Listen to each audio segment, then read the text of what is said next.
Hey guys, doing? Excited? Doing well. How about yourself? Good. Looking forward to Datathon. Yeah. You guys look pretty fresh and happy. There won't be a case in a couple of days. It's pretty beat up and tired, but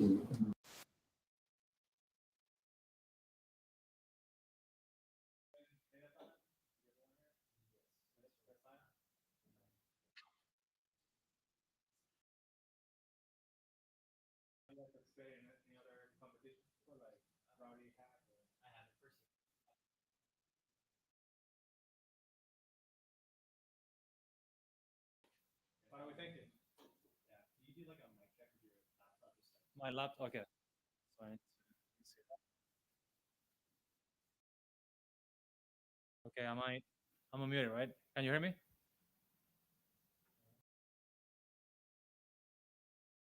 It's coming through. What if I stand here? You said if I stand here, how's it be? 1, 2, 3. Sound check. Yeah, it's just a little. They're quiet. Okay. I'll try to stay. Walk around with them, like, or just wire? No, I'll try to stand back here. That's fine. Okay. No, that's good. That's good. Yep. All right. Well, let's get started. Do you want to introduce it or? Oh, just a couple more things. Yeah. I guess.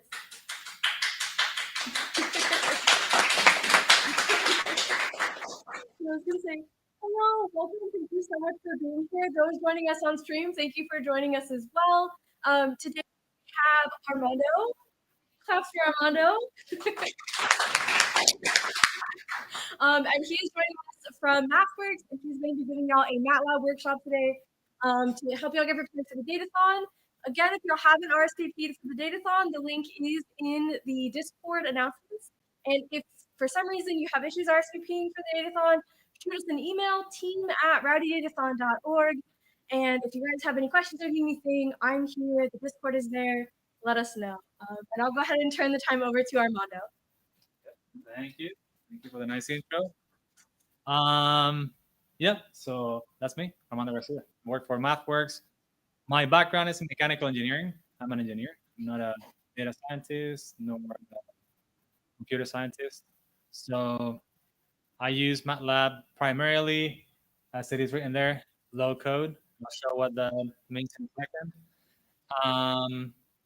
I worked in the industry, the manufacturing industry, for roughly 10 years. Then I recently joined MathWorks last year. What I do is I work with faculty, researchers, and students to make you guys, as a successful with our tools. You have full access to MATLAB and our suite of products with your campus license. So take advantage of that. I will show you some resources that you have access to. And then hopefully this is a fairly introductory workshop to MATLAB. So if this is your first time using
for the challenge and then going forward.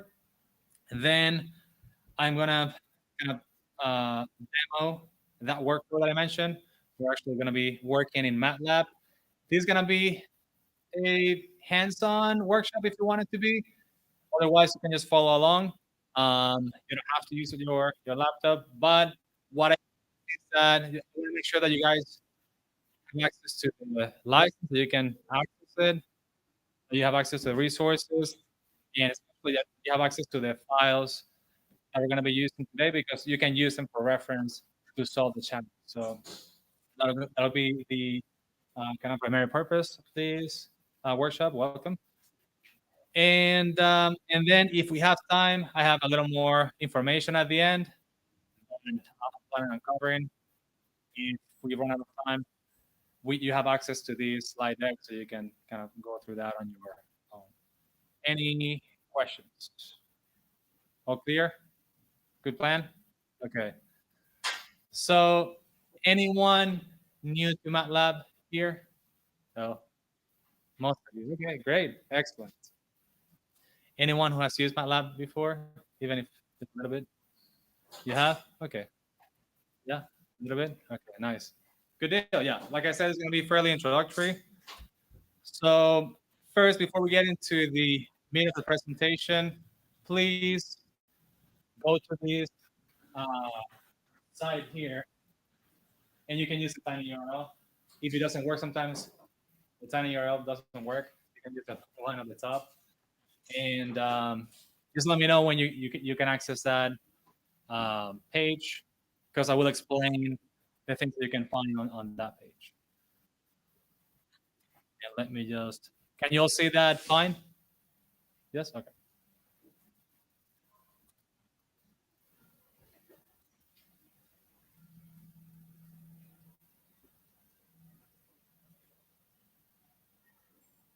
Are you in? All good? Yes? Okay. So I'm gonna go to, and you all see this, right? Okay, so this is a page that we have put together for this competition. And in it, you can find a few things. The first one is a trial license. Now, any non-UTSA students here? No, all UTSA students? So you will not need a trial license. And I will explain, if you haven't downloaded MATLAB before or accessed MATLAB, I will explain how you can use that. The trial license for the ones uh, who join virtually. If you're non-UTSA students, there is a trial license that we created for those who don't have access to MATLAB through their schools. But most schools in Texas would have access one way or another. But in any case, there's a trial license. Then you have these workshop files here. The files we're going to be using for the workshop, you can find them here. However, don't go into that yet because there's a better way to access them that I'm going to explain here in a second. And there's a survey. So please, when you get a chance, complete the survey after the workshop. Let us know how we did. Then down here, we have some general resources, starting with the MATLAB portal for UTSA. So we have created also this portal for UTSA where you can self-serve, you can download MATLAB, all the toolboxes, access training material.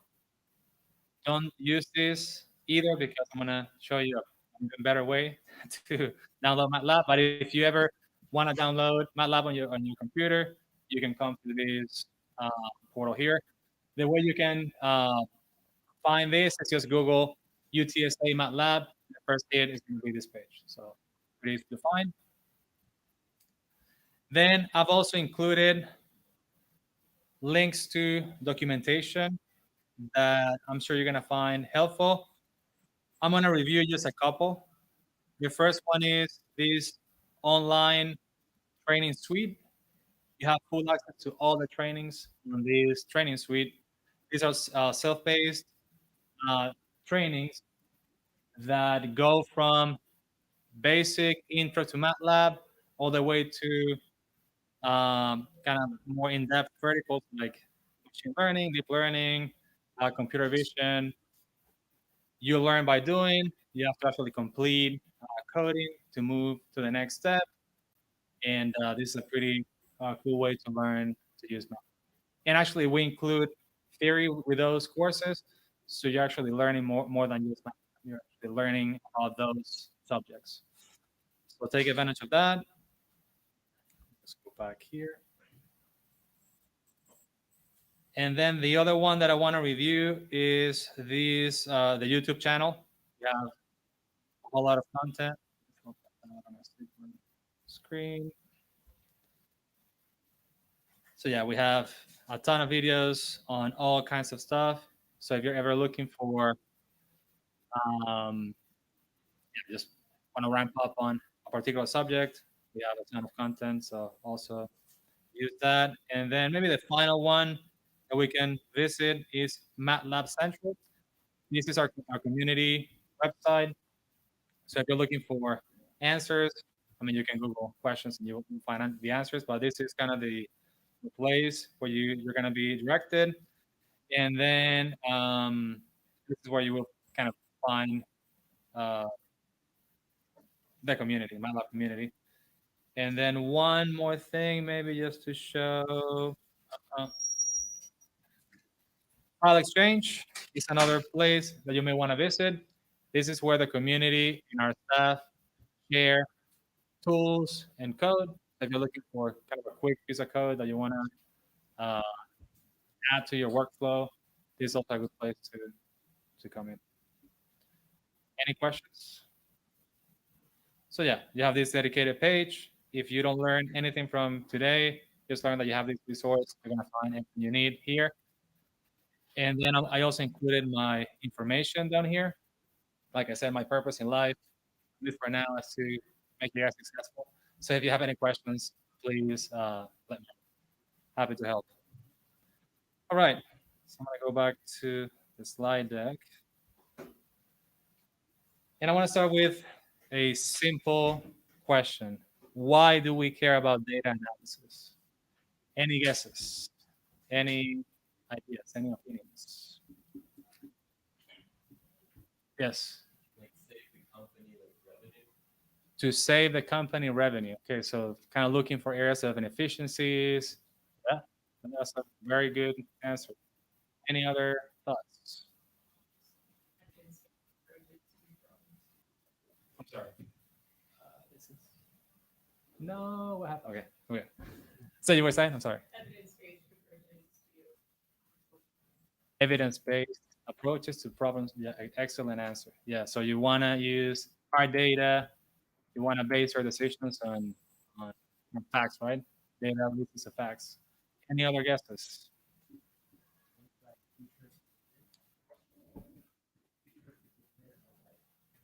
Yes, yeah. You wanna make predictions, right? You wanna build models, make predictions. Yeah, and the reality is that data is everywhere. Um, that's been the case for a while, but recently we have data scientists, we have big data, we have all kinds of data related fields, and that is for two main reasons. One is computing power, and the second is access to a ton of data, and that's accelerated the use of data and the cool things that we can do with data. Um, from yeah, everything you mentioned, and even things like ChatGPT relies on a lot of data. Well, essentially, pretty much everything, all the data that we have access to. It was trained, GPT-4 was trained essentially on knowledge. And there's one cool fact that I learned recently. The number of trainable parameters in that model, you mentioned training a model to make predictions. That's essentially what GPT-4 is doing. It's a model to make predictions. And it has 1.7 trillion parameters. And that is about 10 times the number of neurons in a human brain. So that is kind of the state of this technology at this point. So very important. Now, bringing it back to a more personal example, this is not as fancy as GPT-4, of course, but I mentioned that I worked in the industry, the manufacturing industry, for a few years. And one project that I had to solve was to predict, and that goes back to what you mentioned, predict pump performance. I was working for the company. We were manufacturing pumps, valves, and seals. I was in the pump division, and we had collected a ton of data from our pumps. So we tested the pumps. We knew how they individually behave, but then the pumps can be configured in different forms, um, different impeller shapes, different materials, and they all behave slightly differently. And then I had to come up with a way to create a model to make predictions because that impacted the revenue, the bottom line. So if we didn't know what kind of performance we could get from the pump, then we would make a promise to the customer we couldn't uh, deliver on, and then we were penalized monetarily. That wasn't good. I was tasked with using that data in a way that our engineers could use it. And in your case, that'll be something you're gonna encounter when you go into the industry. You're gonna be the expert in many cases of how to analyze data, how to put it together in a way that other people can use it. So what I did is I used MATLAB in many of the techniques that I'm gonna show you during the demo to create this app that our engineers could very easily use to configure a pump and then determine the performance of that pump. Now, analyzing the data requires domain expertise. So I'm going to give you the tools to analyze the data, but you have to realize that domain expertise is still important. So whatever the industry you go into, you have to realize that, yeah, you have to kind of know the fundamentals. Knowing these tools is not everything. You still have to know the reasons behind why things look the way they do. Okay, so I want to review quickly the data analysis workflow. Um, and this is very typical of anything involving analyzing data by accessing. And that may take different forms, right? You may be accessing data on files on your computer. You may be connected to a database, either on premise or cloud, or you may be actually getting information directly from hardware. And then the second step is to explore that data. This is a kind of fun, right? This is where you get to interrogate your data, create models, and then finally, once you have information, well, you have to share it. You have to, again, that has different flavors. That can be either creating a simple report you're gonna share with your I don't know, colleague, or that can be deploying predictive model into hardware. So imagine you create a predictive model for a safety system in an autonomous vehicle. You have to take that model, you have to embed it in that system, or you may be part of a bigger workflow that use a different software, a different language even.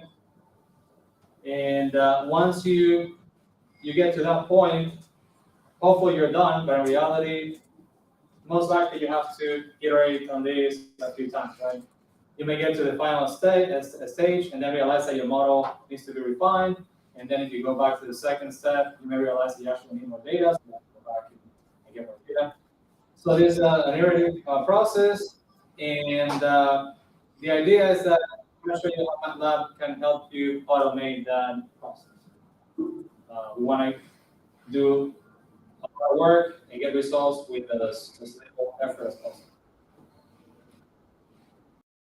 What is MATLAB? Many of you are new to MATLAB. MATLAB is both a uh, computer language and a computer platform. It is widely used in the industry for many reasons, and we actually have users. Can I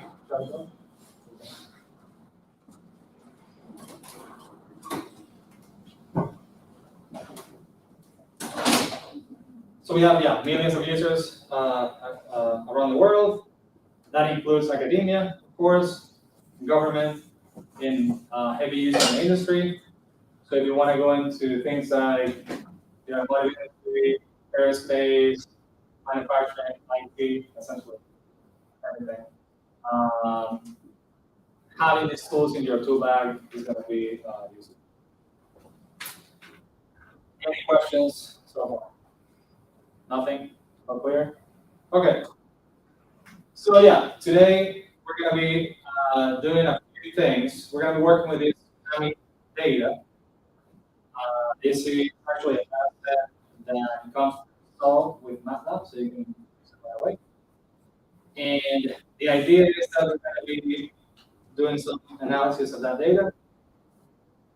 Um, I intentionally copy the data and put it in an Excel file because I want to show you that I don't bring in data from Excel. Data that is very common, common use case. And then we have three tasks. We want to create a predictive model.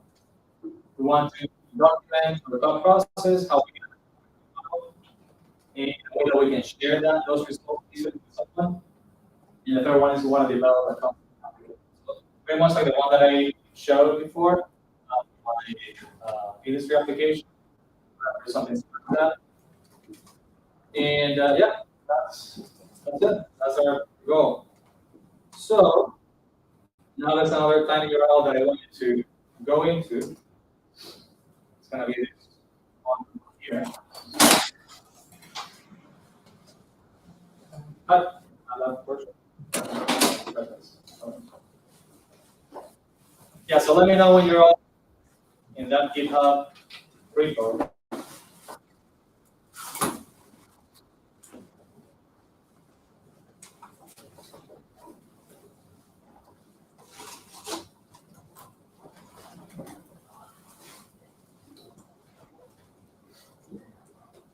Yes? You gonna say it? Excellent. I'm gonna let you catch up. So yeah, you missed just yeah, HR. Just go to that tiny URL. Check it out. Check it out.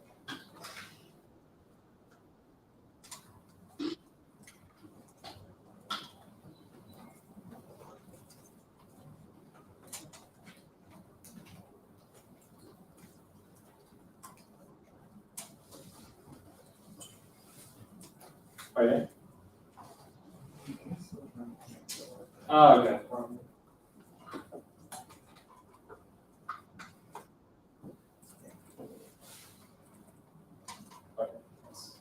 Okay. Okay. So that is going to take you to this report.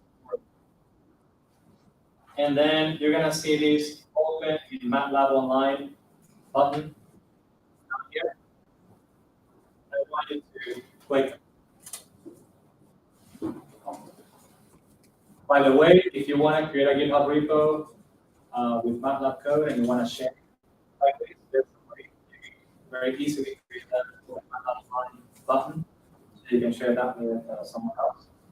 At the end, if you have time, I'm going to show you that.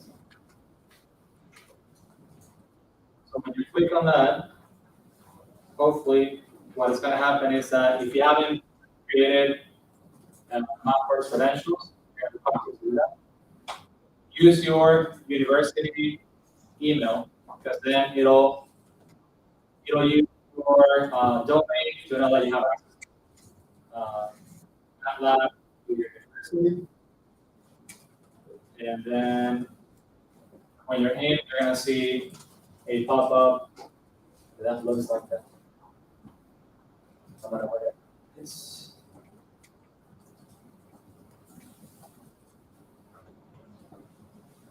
any issues so far? Everything working fine? Yes?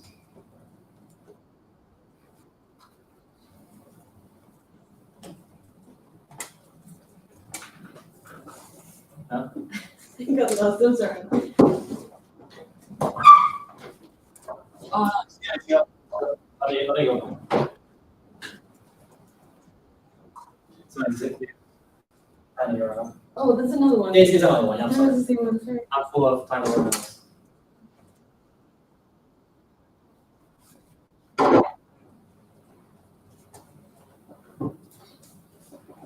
And that is the last one, I promise.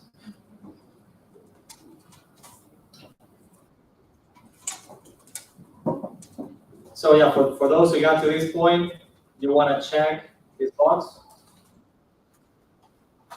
And when you check it, just click save and open.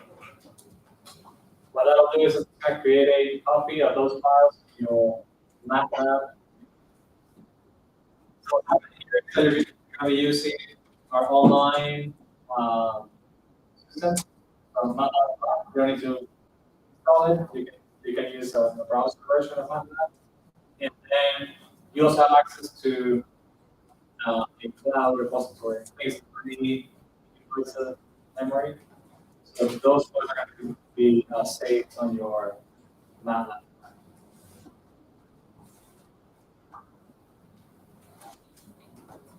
All good? Any questions? Any issues? Don't be shy. All good? Okay. So the files are going to be in this folder that you see here. It's going to be file folder. Double click on that so you can open it up. And then you're going to see two files that have a similar name. We want to open this one here, not the one with the final, but the other one. The final one is a reference that you can use that it's already solved, quote unquote, so you can reference it later. We're going to start with a bit of a blank canvas. So if you double click on it, you will see it pop up here to the right on the screen.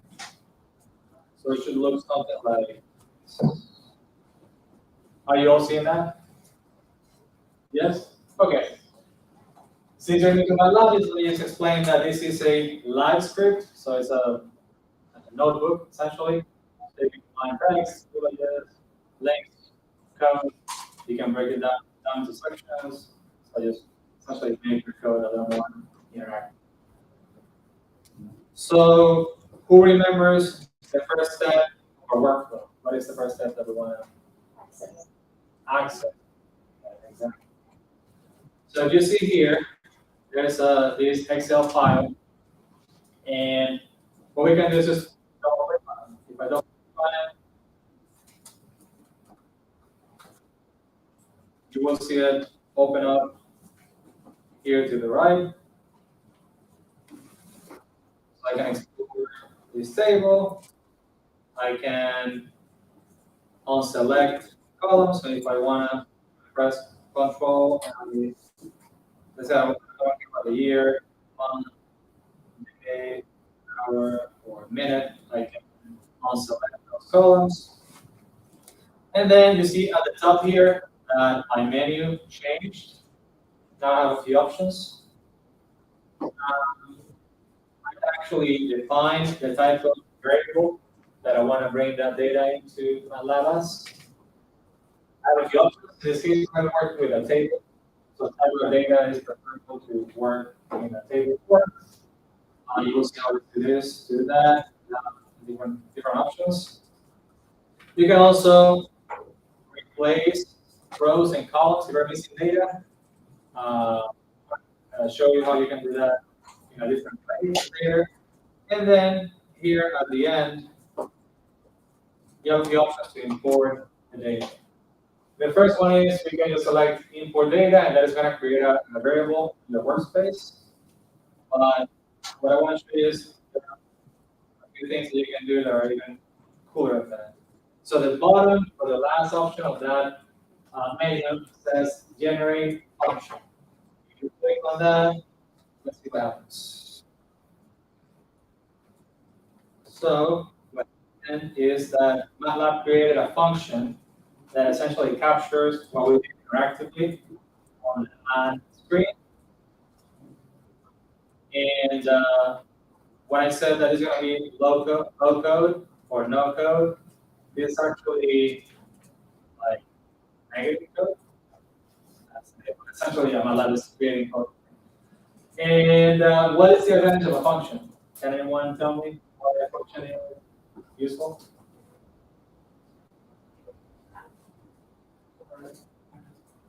Well, in this case, is this, yeah. I was gonna say like encapsulates code to like keep it in a certain. That is one advantage, yes. But the other one is that this is, let's say, a general purpose piece of. It's going to intake some information.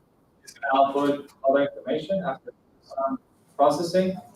So the cool thing is that this function I can apply to other data sets that look the same as the one that I wrote.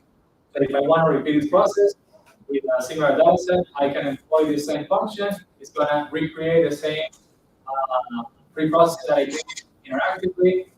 And now I'm starting to automate that process. That's why I mentioned that. I'm automating the process. So I'm going to save this function that MATLAB was kindly enough to create for me. It even gives it a pretty nice name profile. I like that name. I'm going to save it.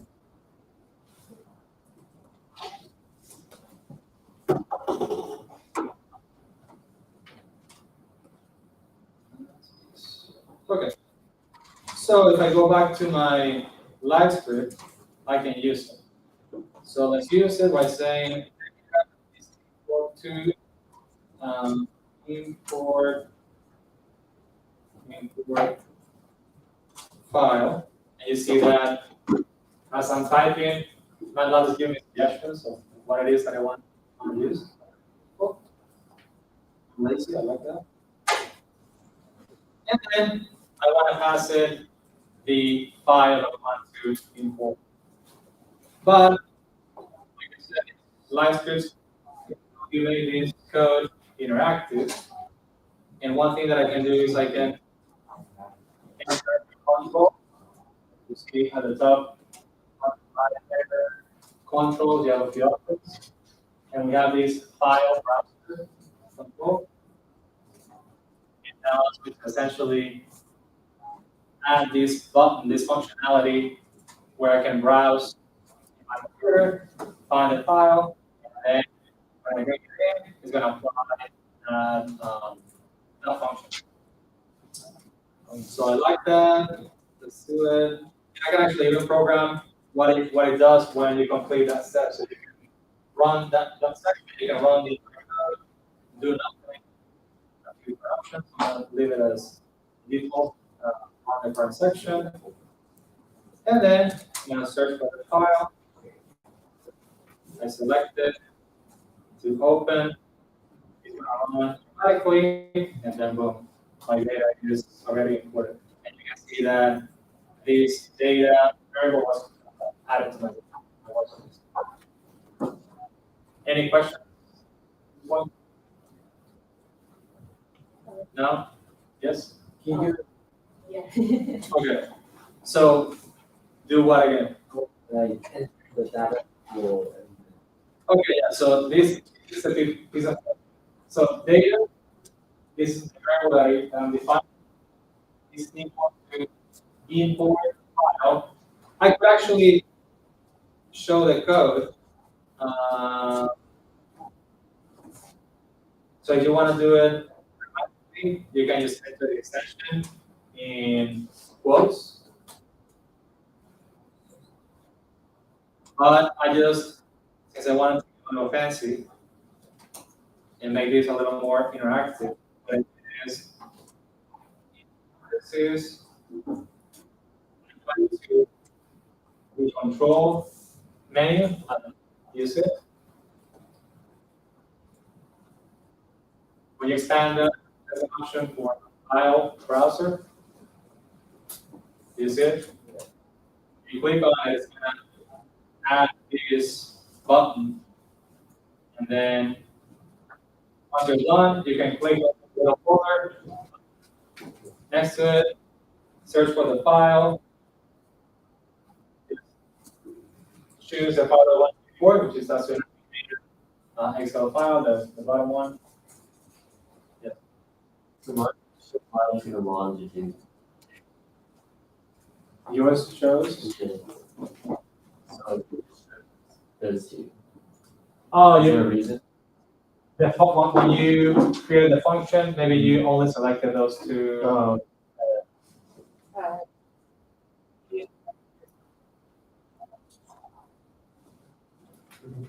Do you save the function when you? yeah. Oh, you have it as import data one. Oh, yeah, No. but, so that's here. No, function is the Um, so yeah, and what's within the parentheses is the file that you want to bring in. So you have to You say the function as import data one.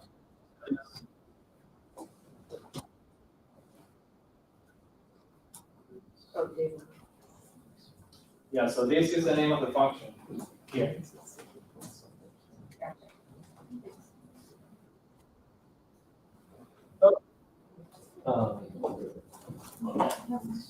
Okay, yeah, so moving on here. This is a table. You can see this. You can export this table. You can see what you got here. And the next step is we want to remove missing data. And later on, we're going to be working with the intensity column. So if you look at the intensity, so this is the second to last column. You see that we have this N. That means in the map not number. Essentially, that's a missing value. So we want to get rid of those missing values. Now, this table here that we're kind of interacting with, I'm not just show the first two things like this. So if you click on this arrow, you get some stats on the column, and then here at the bottom, you see that you have a checkbox that it says include missing. You can uncheck it. And if I do that, it's getting rid of those missing values. But not only that, the important thing is that it's showing you the code. You see it at the bottom here. This line of code, when you did it interactively, showing you, okay, this is a code that gets that accomplished. What language? Like, It's MATLAB. okay. And MATLAB is kind of C-based. Okay, so if I can copy this code.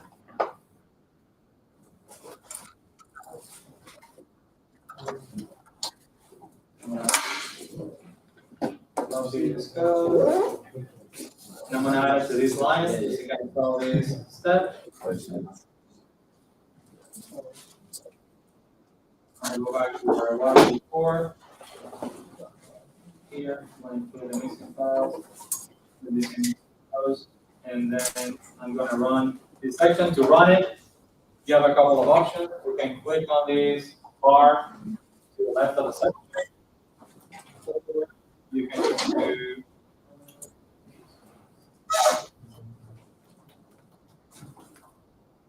I think it's here, run section. I never use that one. I just always click this. And now you have, after you apply that code, now you have a table, a new table. And you have these things on that column. Any questions?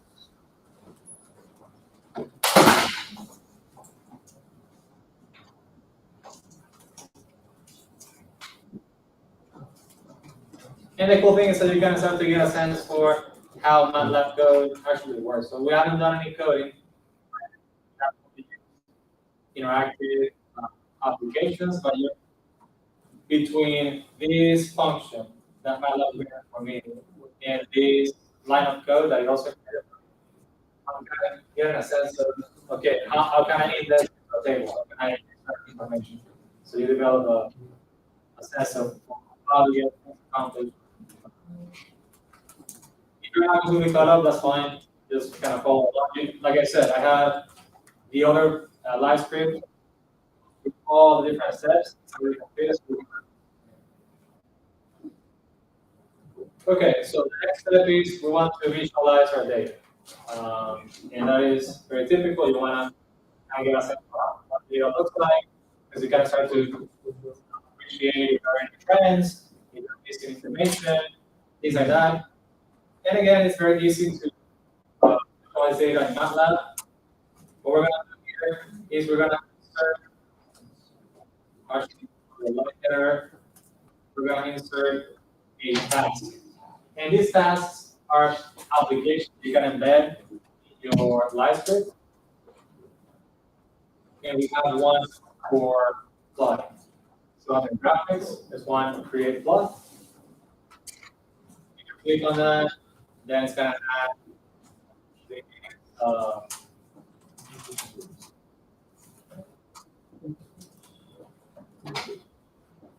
so you can see here.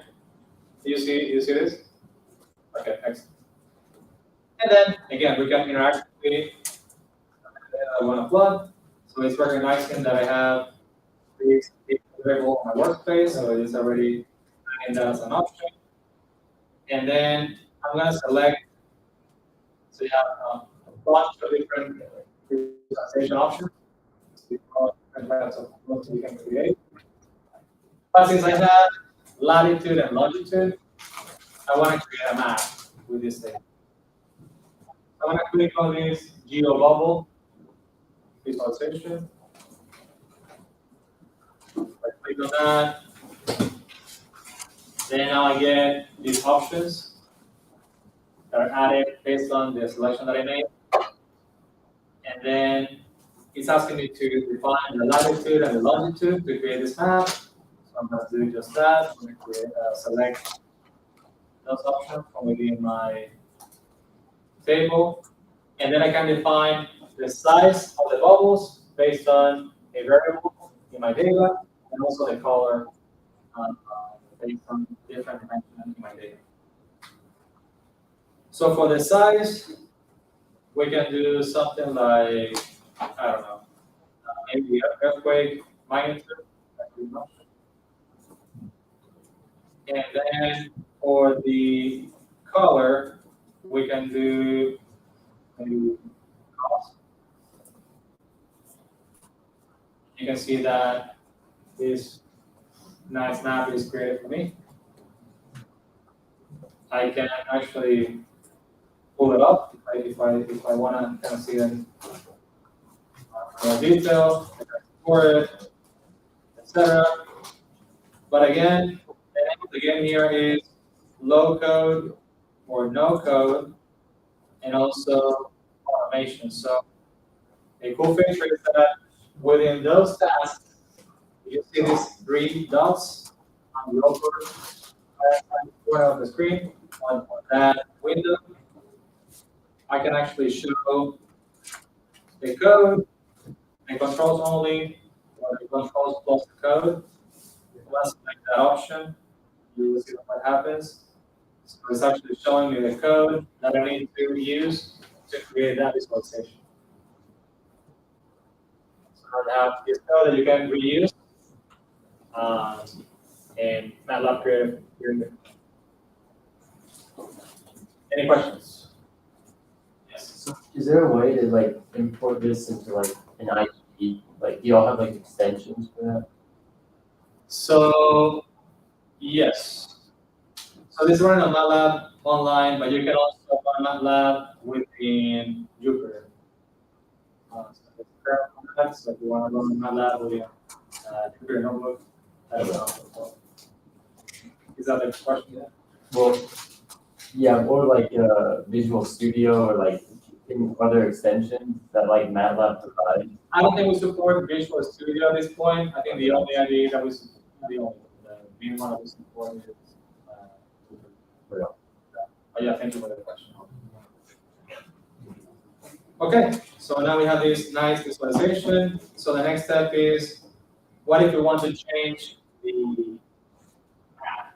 So we have this gray looking map here. What if we want to change that? Well, I'm going to show you another trick. If I copy this line of code, let's do that. I'm going to copy and paste that in my line 8. When I have a function, if I can actually, you know how MATLAB gives you hints or predict what it is that you want to do?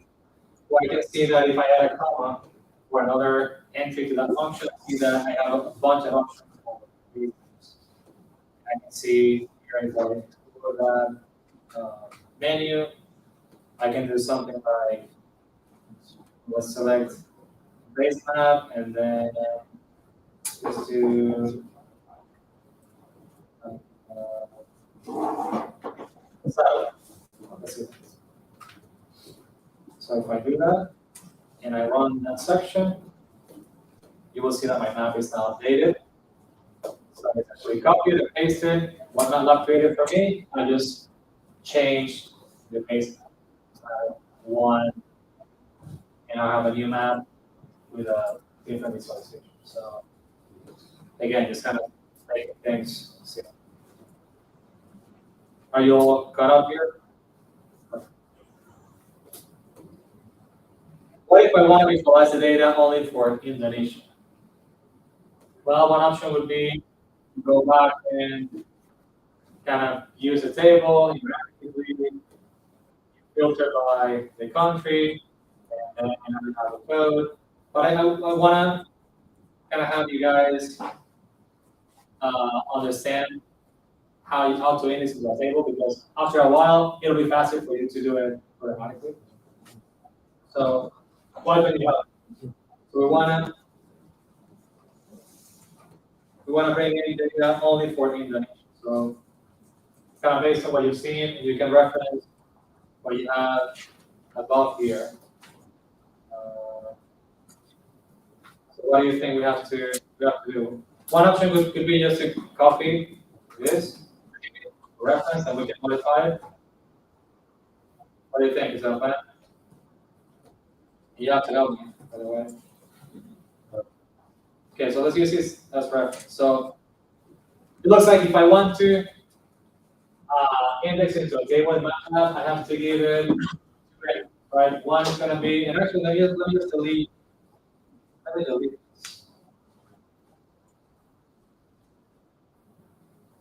So if I delete it, it's actually giving me hints, saying, okay, I need to know the rows, I need to know the variables. What rows come first, and then the variables. Okay, so for the rows, we need to pull only the data for Indonesia. I have a column that has the countries. It's called. You also saw here, here that you have this documentation. So the documentation is how I index into the table for a particular column. So let's do that. I'm going to say that my rows are going to be defined by, and actually I think I have to type it. I do data dot. I have all the columns of data that I can choose from. And there's one called country that I can select. So it's like that. Now I have to say that what? It has to be equal to input. Okay, so I'm going to say this. The rows need to be equal to Indonesia.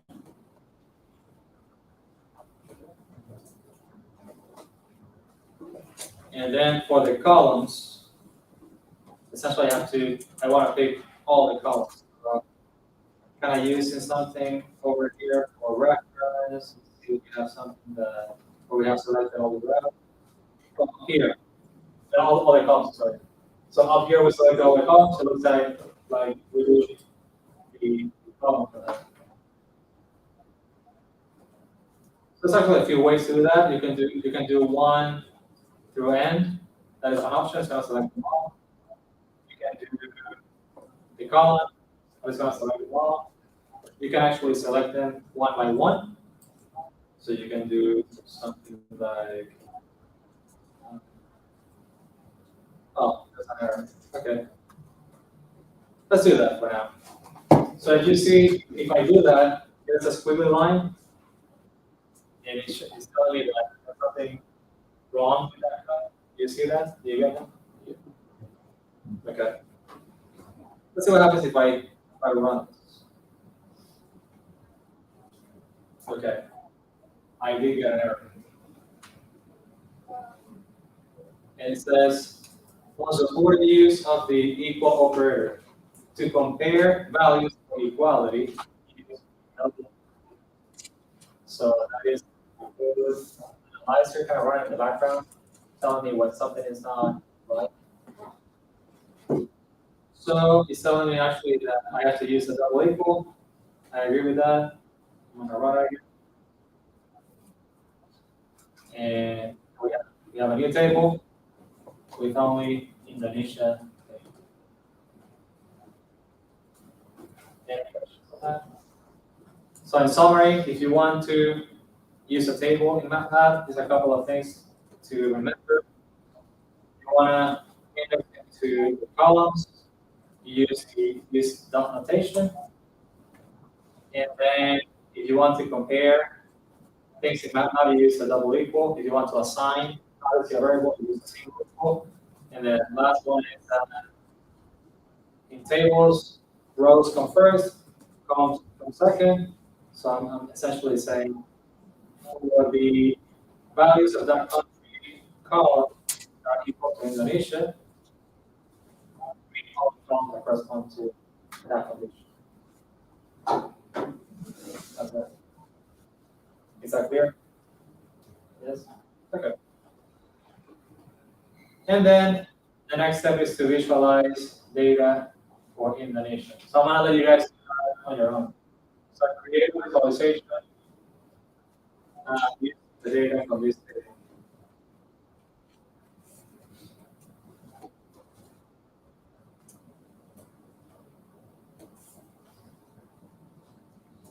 And it's actually many ways to skin that cat.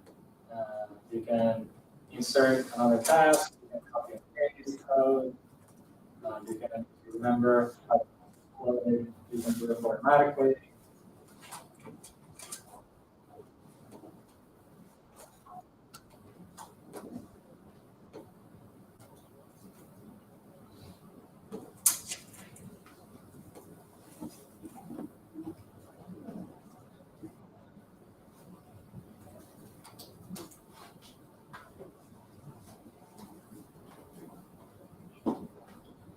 Let's see who has the most creative visualization.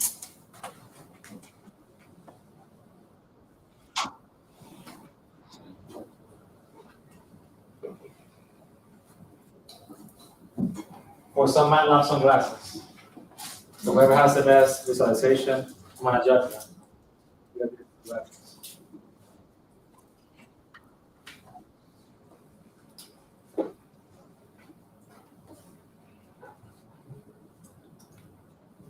So when you create a function using the Excel thing, how do you get it to recognize it on the other file? Does the import file function work for it's not recognizing it? You know what I mean? When you say it's not recognizing it, what do you mean? So you click in, create import script or endpoint function, and it makes that file, and then in order to use it in another file, it's not recognizing it. So like my import file script here. Yes.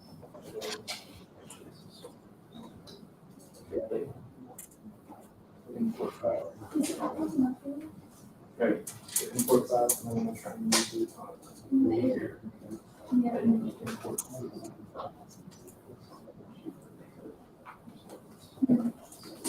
Oh, no, it's Control.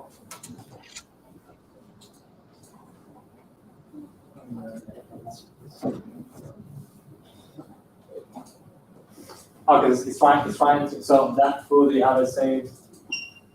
That's for. function.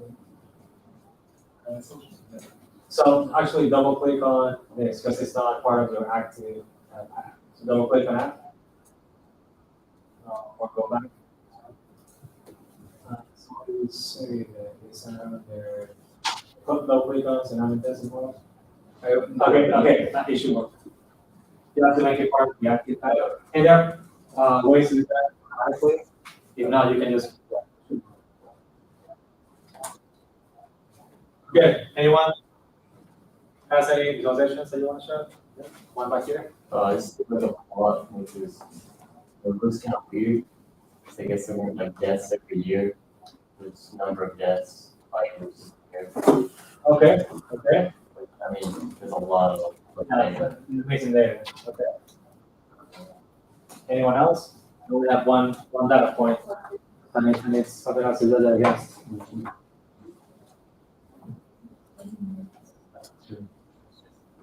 is, yeah, number of deaths. You have intensity and then okay.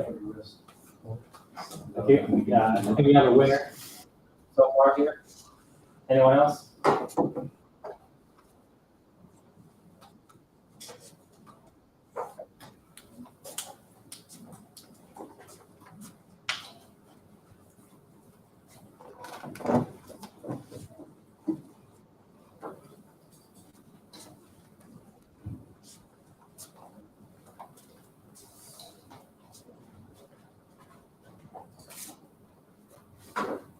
One, two, three. Oh, we have a winner right here.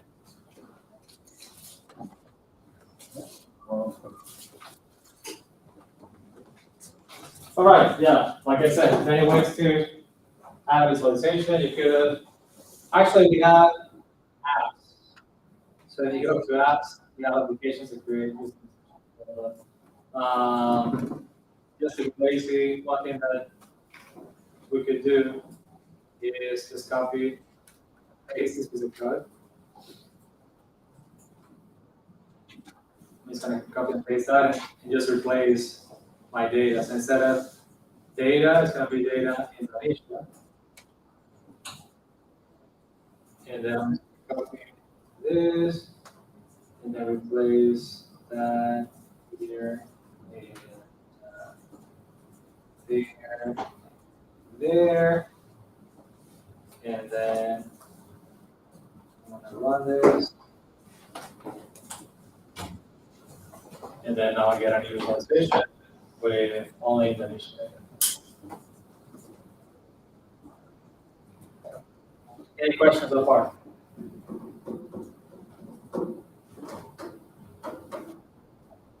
Okay, so we're getting close to the end of this exercise. I guess the next step is going to be creating that predictive model. And for that, we only need intensity, earthquake, magnitude, this Ida magnitude value, and then tsunami height. So what I'm going to do now is to only select those columns that apply to that exercise. And for that, let's do that. Data is equal to, and please help me, because we want to extract only those columns. So what should I do here? Should I type data is equal to what? Data.country Data. equal. Well, this time I want to select all the rows and only a subset of the columns. So how do I do that? The function data that we used before, yeah. Yeah, data, okay. And then I have to indicate the rows, and then the columns or the variables. So the rows, we said that we want them all, right? We want all the rows. So what I put here? Column. And then for the variables, you see that Matlab is kind enough to show me the options. But there's a trick here. I can actually select more than, because if I were to just click on one of these, it's gonna select one column. I want to select one-on-one. So I can pass in a vector of columns. That is how I would do it. And then for vectors, we use the brackets. You see that when I add the brackets, I again get the options. What happens is that if I select one, and I said that we want intensity is the first one that we need. So we need intensity. And then if I do the space, then I can still select more options. So I select intensity, then earthquake, magnitude, then this Ida magnitude, and then finally the tsunami height. Or the max height, I guess. Okay, so again, I'm indexing within that table. So I say data, and then in parentheses, rows first, columns to select them all, and then I pass a vector of variables so that I can select multiple columns. That is, yes. This is that full and then the part you're selecting every single row. Select all the rows. Yeah. And you could just you could do many things. So you could do one to end. Or if you want to select the first three columns, you could do 3 rows. I'm sorry. You could do something like 1, 2, 3. Or if you want to select the 10th row only, you could do 10, and that's going to bring in only the 10th row. Those are the different ways to index into the table. And that is going to be the same way when you listen to a matrix. So does it use like, does it automatically give your like data set like an index and starts from 0 From 1. or from 1? Yeah. Not with the start. And then as like the, if it's 1 to 3, will it only grab, it'll grab the third one starting from 1, right? If you do 1 column 3, it's going to take. So the headers are included in that. So it's gonna, the headers are just the name of the variables, and then it's just the content of the table itself. So if you do 1, 2, 3, and 3, it's gonna take the first 3 rows with values, not including the headers. Okay, so if I click run here, you see that now I get a table with all the rows and only those columns that I select. Any other questions? All right, we're getting pretty close. So far we have import our data, we have indexed or extracted values and rows and columns from our data. We have visualized it all using very little or no coding. Actually, Matlab is pretty code for us. And now we're gonna create a predictive model, again, doing pretty much no coding. And for that, if you navigate to, well, actually before I do that, let's all visit our documentation. That is a very good resource. That's one of the best things about Matlab is the great documentation of that. So if you see this question mark on the top of the screen there, if you click on that, that'll take you to our documentation. And you have this tons of information on all different things. So we're looking for predictive models, right? So that is probably within AI, data science. If I go into that, I get a few different things. So we want to do machine learning. So this is learning. I click into that. I get some information. But then at the top within machine learning, that toolbox, I see that we have apps for that toolbox.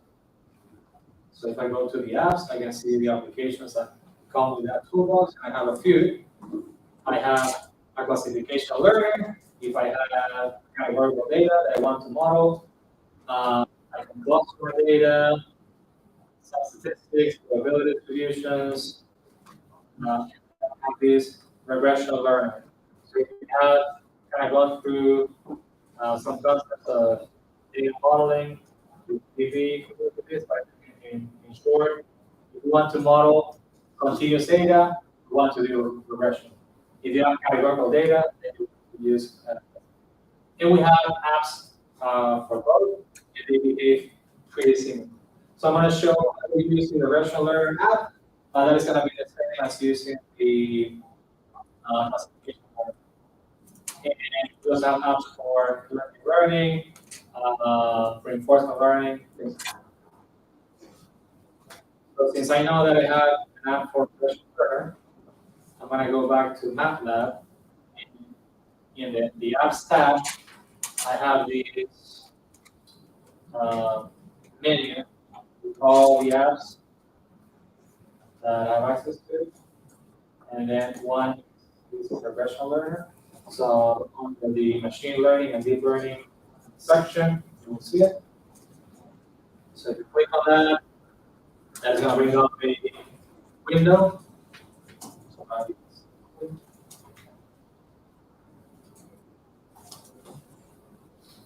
And then usually the apps, the way they're designed is your workflow goes from left to right. So the first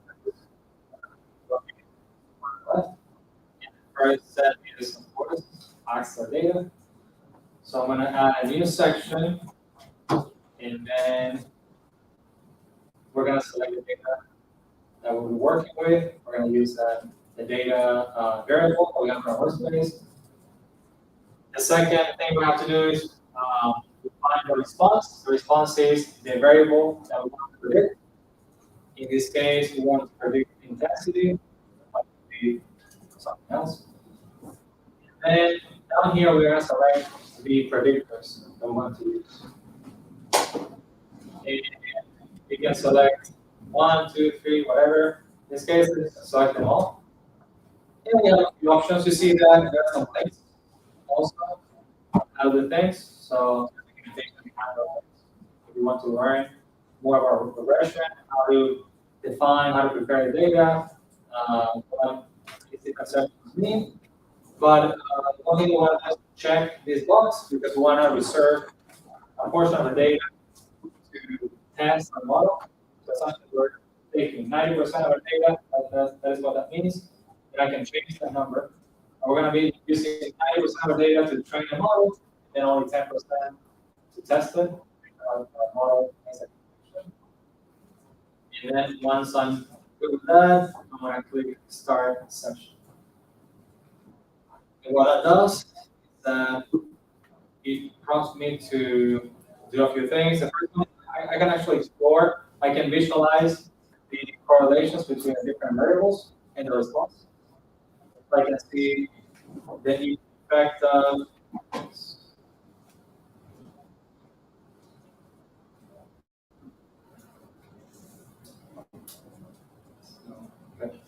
yeah, I can see the magnitude against the response. And there's some correlation. So I'm looking at a linear regression there. The same for the max height. Maybe that's good. And then we're ready to train the models. Now, selecting a model is a bit, it's probably hard. I just make it easy. You can actually train a whole bunch all at once. Basically, all quick to train. So you can train a bunch of models all at once and just pick the one that isn't the data better. You can actually train everything. In this case, we're going to just train a quick to train models just to kind of get a good model point. So you can click that, and then well, before I hit train, you see this checkbox here that says use parallel. What it is for the Threading. not threading. It's actually doing proper parallel computing. Okay. So if I have multiple cores on my computer, or if I have access to a cluster, then it's gonna can actually distribute the computing to different cores, and it's gonna train different models in parallel, just to kind of make a conclusion. And if you know anything about parallel computing, you know that what's happening in the background is very complicated. It's as simple as this question. And then if I click train, what will happen is that this is going to train the models and it's going to show me how well they perform. So you can see the training taking place. And then I can sort these by the R squared or the validation, let's say. And then I have a semi-decent model. The best one that I have is this one with 54% R squared. Not great, but the effort was very low. And you can actually go in and then tweak the model has some parameters. You can select more select features. If you want to retrain it, just kind of iterate on that model, make it better. Just for the sake. We're going to use that. And then also to export it, you have a few options. So in this case, we're going to be using this linear regression. You can export the model, or you can generate a function. So the same way we did create a function before, you can actually create a function that will go through this process automatically, so you can apply this training to a different data set. Again, low code, and actually negative probability, you can call it that way. But in this case, just we're gonna export the model. So when I click that, and I can include training data with the model. So yeah, I can do that. And then when I come out of this, I can actually save the session. If I want to go back and tweak things, I can save the session. I don't want to save that at this point. But that's an option. And then when I exported the model, what happened is that now I have this object in the workspace. See here, training model. You want that? And if I double click it, let's see what the looks like. So that is a structure that has a few different things in it. One is the function to make a prediction. And then we also have a little bit of information. It looks like this explanation on how to use this model. So let's look at that. So if you do train model, and then to index into an object is the same as we did into our table. Use a documentation, so train model dot, and then how to predict. I'm going to run that, and then I get a nice explanation of how to use that model to get the prediction. So it's telling me that, to zoom in, we can all see better. It's telling me that if I want to use that, I have to essentially replace this key with the name of the model. It's telling me that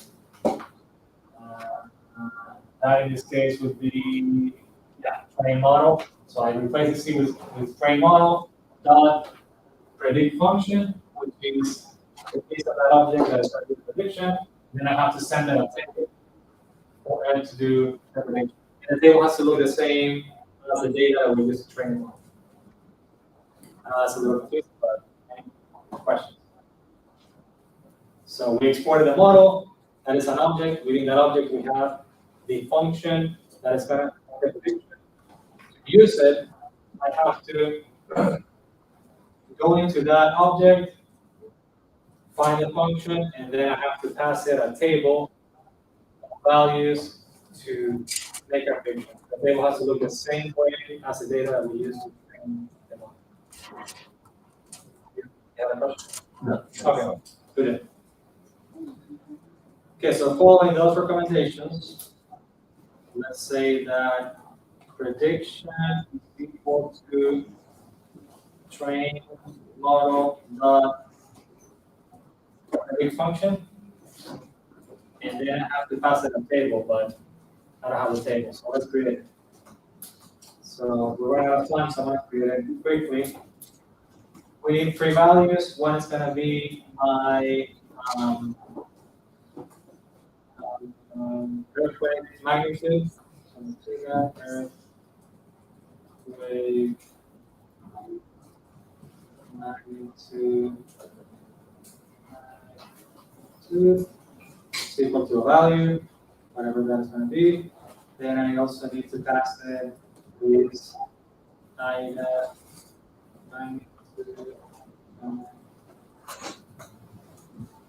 And then I have to pass the max height.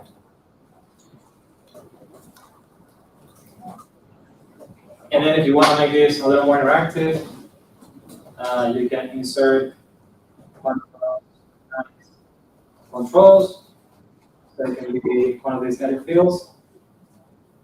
Want to make this a number, that's going to be a number. And I want to run a section. You can also insert something like a, I think, slider.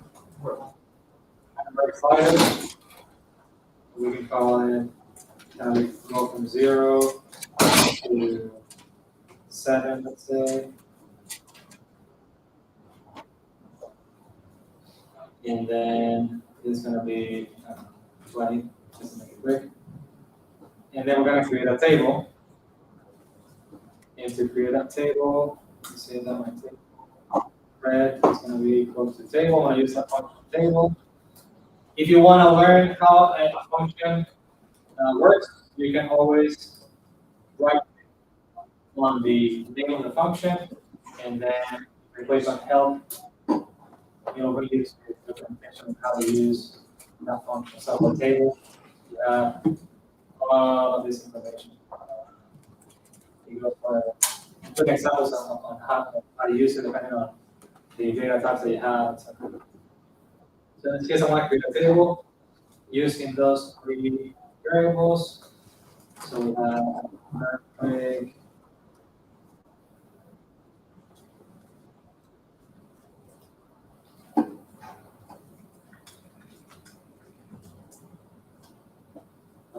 let me just define it first. It's going to be 3, say this is set.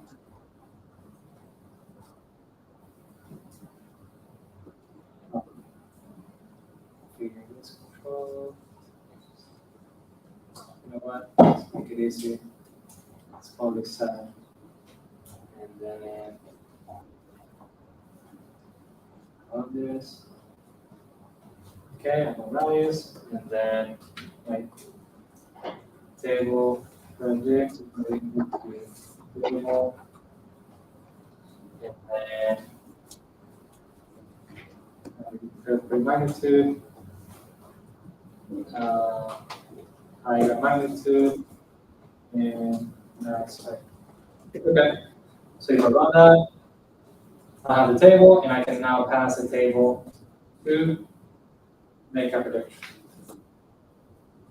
So this is the prediction. It's going to be equal to referencing this up here. Now we can train model on query function, and then I pass that table predict, and then run that, and I have a prediction. That's it. Final step in our workflow is to create a custom application. And there's actually an online training course on how to create apps. That's the way that I showed before.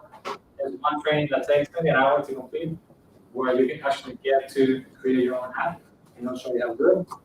I'll show you quickly the idea of how to create an app in Matlab. So under apps, everything, including one to create apps. And it's called Design App or App Designer. And you can upload this.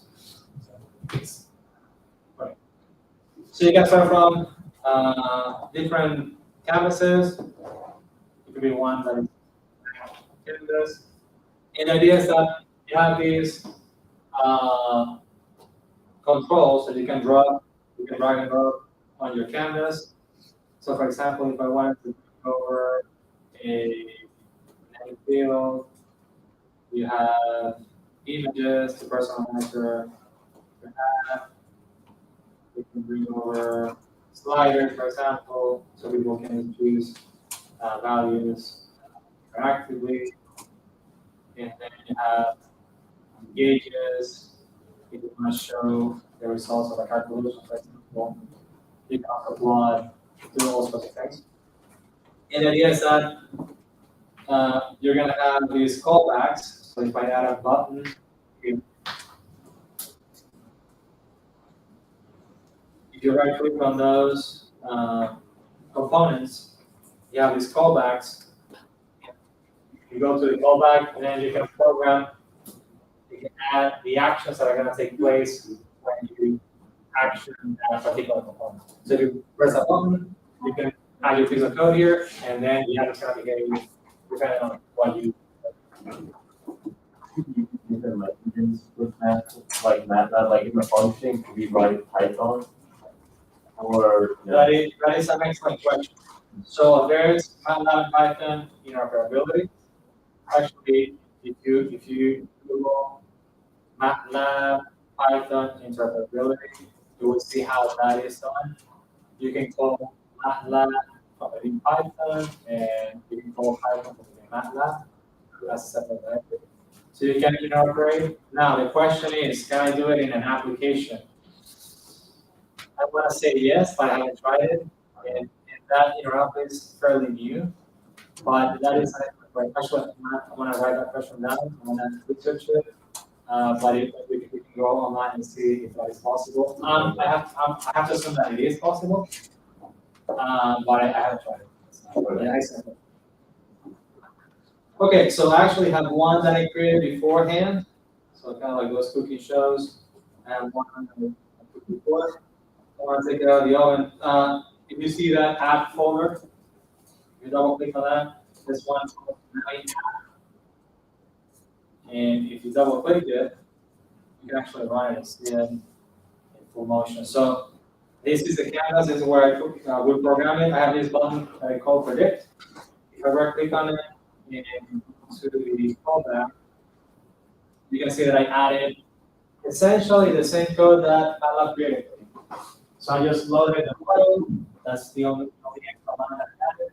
But the other part was the same that I had before. I created the table that I'm going to pass to my predicting model, and then it's going to be the prediction, and then I'm passing that prediction to a gauge. And you see that the way I control those components is the same way as I